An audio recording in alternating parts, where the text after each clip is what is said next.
क्योंकि जब तक अपने बेसिक सवाल नहीं जाएंगे, जैसे एक बार मैंने कहा था कि भ्रम हटाओ और ब्रह्म ज्ञान पाओ। अपने अंदर इतने भ्रम रहते हैं ना, तो हमें वो आगे का ज्ञान मिलता नहीं।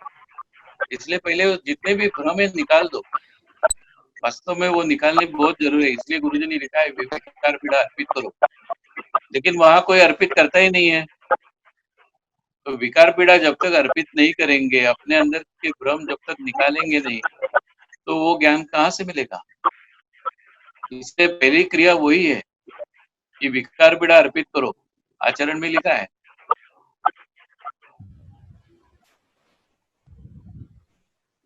और कुछ पूछना है? क्या होता है ना, जैसे हमें भूख लगती है तो हम घर के डब्बे ढूंढ लेते हैं, तो पेट की भूख रहती है।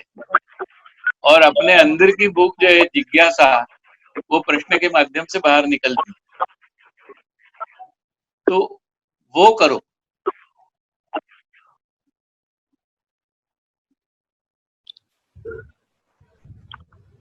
किसी को पूछना है तो पूछ लो। गुरुजी, हाँ, शायद मैंने ये मिस किया होगा, या मैं जानना चाहती थी कि ब्रह्म ज्ञान क्या है।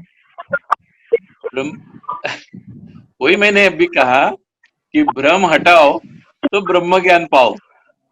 जितने भी अपने अंदर के भ्रम है उसको हटाना पड़ेगा, क्योंकि हम लोग पुरखों से देख के आए कि ऐसा मत करो, वो मत करो, ये करना ठीक नहीं, वो करना ठीक नहीं।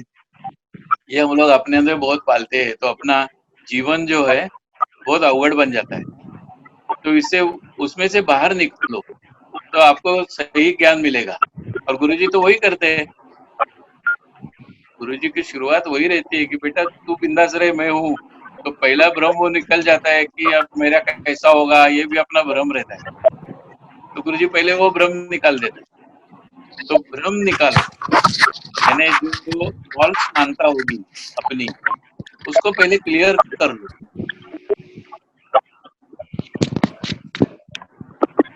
तो ब्रह्म ज्ञान तो जीवन का ज्ञान है, वही अध्यात्म है। हेलो। तो क्या इसका मतलब ये है कि आप जहाँ हो, जिस स्थिति में हो, अपनी क्षमता के हिसाब से बस बेस्ट करते जाओ, किसी भ्रम में न रहो। करेक्ट। क्योंकि हम लोग संसारी लोग हैं ना। और हम्म, गुरुजी ने भी कभी ऐसा नहीं कहा कि भाई संसार छोड़ के आओ, संन्यास ले लो, फिर आगे आपकी लाइन चालू होगी। संसार में रह के जो ये सब पा सकता है वही पूरा हो सकता है। इसलिए हमारे गुरुजी भी संसारिक ही थे। उन्होंने संसार करके ही हमको दिखाया कि बेटा ये सब कर सकते हैं। अभी जैसा एक मंथन पे प्रश्न आया था कि इसकी प्रैक्टिस कैसे करें, आया था ना, एक ऐसा प्रश्न हुआ था। ये सब ज्ञान तो गुरुजी ने बहुत दिया, सब कुछ मिला, लेकिन इसको वास्तव में प्रैक्टिस में कैसे लाए।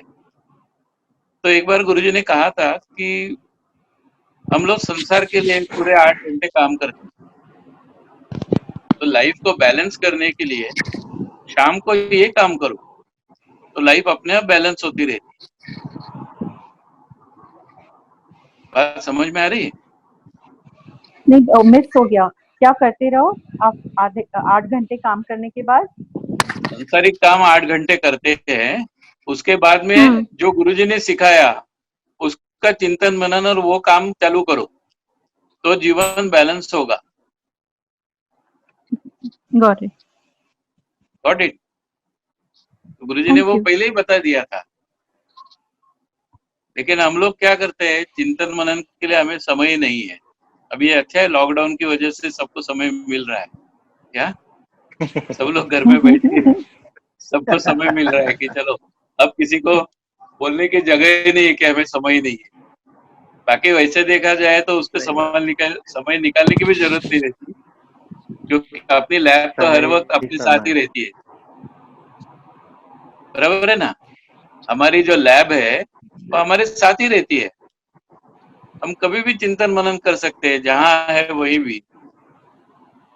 तो उसकी प्रैक्टिस के लिए तो सेवा दी है कि भाई बेटा मन में गुरु मंत्र रख और सेवा करते रहे। तो सेवा का मतलब क्या है, ऐसा ही नहीं कि वही खड्डा खोदा, वही पेड़ लगाया, वही, ऐसा नहीं। जो भी काम कर रहे हैं वो सेवा के माध्यम से करो। ये नहीं, सेवा भाव है, सेवा भाव से करो तो वो बराबर सेवा में पहुंच जाएगी। लेकिन हम लोग क्या करते हैं कि वो चार भीड़ के अंदर ही सेवा। तो आपको जो कर्म दिया है वो मालिक ने कर्म दिया है, वो मालिक में ध्यान करके करो, वो सब मालिक को अर्पण करते जाओ, तो अपने आप निरपेक्ष सेवा हो जाएगी। बात सही है? Thank you. क्योंकि निरपेक्ष सेवा का मतलब वही है कि हम करते हैं वो उसको अर्पण कर देते हैं। तो जो भी काम मैं कर रहा हूँ मैं वो मालिक को अर्पित करे, तो मेरा कर्ता भाव उसमें कुछ नहीं रहेगा कि आई एम नॉट डूइंग। करने वाला तो मालिक है, मैं एक माध्यम हूँ। तो ये जब तक प्रैक्टिस में नहीं हम लोग लाते तब तक हमें वो सेवा का आनंद भी नहीं मिलता। तो सेवा का मतलब वो है कि सेवा कोई ऐसी एक जगह की चीज नहीं है। तो हमें जी जो जी भी जी कर्म मिला है वो हमें मालिक ने दिया है और हमें उसकी पूजा वो कर्म से ही करनी है, तो वो सेवा में कन्वर्ट हो जाती है। तो वो भाव है, सेवा भाव है वो।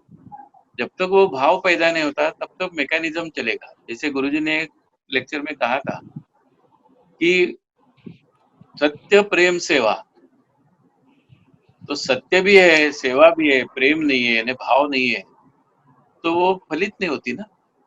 तो उसके लिए हमें वो भाव अपने अंदर जुड़ना चाहिए। इसलिए हर वक्त कहते हैं कि जल पीते समय ये गुरु का जल है, अमुक करते समय ये गुरु का है। तो ये गुरु गुरु गुरु जब तक अंदर अपने अंदर शुरू हो जाते हैं तब तक वो भाव निर्मित अपने आप चालू होती है। ये ऑटोमेटिक क्रिया है।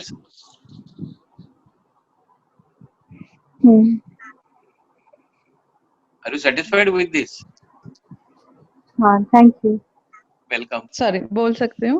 हाँ हाँ हाँ, बोलो बोलो। हाँ, आपने बोला कि जैसे आप इम्प्लीमेंट करते जाओगे ये पैटर्न्स ऑटोमेटिक हो जाती है। कभी कभी ऐसे होता है कि माने पीछे दिमाग में तो चालू है बट दिमाग में दूसरा भी कुछ चालू है, उसको कैसे स्टॉप कर रहे हैं? अभी कैसा है ना, ये एक दिन की बात नहीं रहती है, प्रैक्टिस की बात रहती है। जैसे हम लोग रोज उसको प्रैक्टिस में लाएंगे तो वो क्रिया ऑटोमेटिक होती है। हाँ जी। हाँ, जैसे मैंने उस कार का उदाहरण है। पहले आप सीखते समय आपको सब देखना पड़ता है, क्लच किधर है, गियर किधर है कि नहीं? Right right. हाँ, फिर जैसे हाँ आपको आने लगता है अब ऑटोमेटिकली सब चालू होता है। पैर दबाने लगते हैं, हाथ गियर के पास जाता है, स्टीयरिंग बराबर चलता है, सब कुछ होता है। आप बातें भी करते हैं, आप गाने भी सुनते हैं, तो वो जैसी क्रिया ऑटोमेटिक चालू होती है। वैसे वो प्रैक्टिस, बिकॉज गुरुजी कहते थे प्रैक्टिस मेक्स मैन परफेक्ट। तो हम लोगों को वो प्रैक्टिस में लाना पड़ता हाँ है। जी। शुरू शुरू में जैसे हम लोग बच्चे को बिठाते हैं। नहीं। हाँ, हाँ बोलो।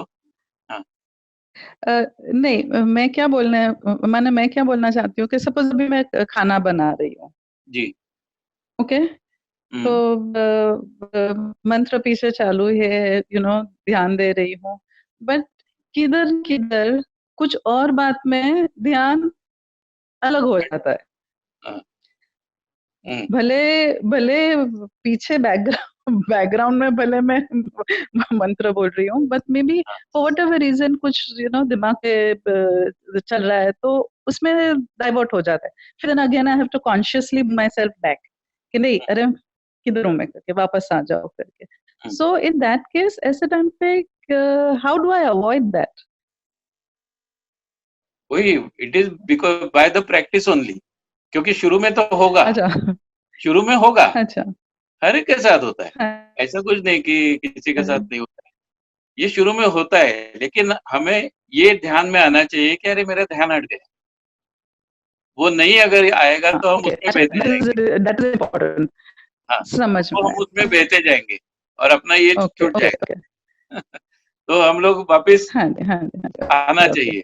जैसे पतंग खेलते हैं ना, तो पतंग को खींच ओके, लेते हैं, जैसे हाँ, पहले ढील छोड़ खींच देते खींच लेते बाद हैं, खींच लेते हैं तो सिर पे आ जाती है, वैसे उसको वापस खींचना ट्रू, पड़ता है। हाँ, तो it is by the practice. Okay, okay, okay, got okay, it. Yes अच्छा, यस। अच्छा, ओके, थैंक यू जी, थैंक यू। वीडियो कॉन्फ्रेंस आपकी बहुत दिनों तक चल रही है, उसमें से प्रश्न भी आने चाहिए। तो इसका मतलब क्या होता है कि जैसे हम लोग सुनते हैं लेकिन उसका मनन चिंतन निधिध्यास नहीं करते। जो स्टेप्स है ना, स्टडीज के स्टेप्स है ये सब।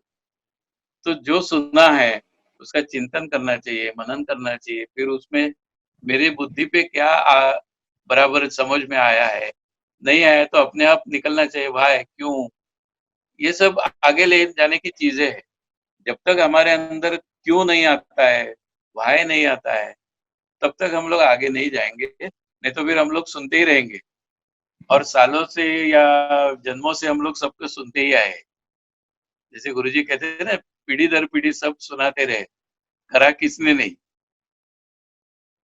तो हमको करना है, तो करने के लिए हमें वो स्तर पे आना पड़ेगा। तो चिंतन मनन निधिध्यास करके हमें वो लाइन में आना चाहिए। बात सही है कि नहीं? जी जी। हाँ, नहीं तो क्या होगा, आगे चल के बात करने के लिए कुछ रहेगा नहीं, फिर एक गीता का अध्याय ले लो या गीता का मंत्र ले लो, उसके ऊपर 1 घंटा बात करते रहो, ऐसा चालू होगा। तो इसकी बजाय हाँ, अगर अपने अंदर की, क्योंकि अपने बुक्स टटोलते रहेंगे तो अपने अंदर प्रश्न निकलेंगे। हम लोग क्या दूसरे के बुक्स देखते हैं या कुछ बाहर से पढ़ते हैं, तो अपना बुक पढ़ो। जब तक हम अपने बुक्स नहीं पढ़ेंगे तब तक हमारे अंदर वो प्रश्न भी नहीं उठेंगे, जो आगे की जाने का मार्ग नहीं मिलता है।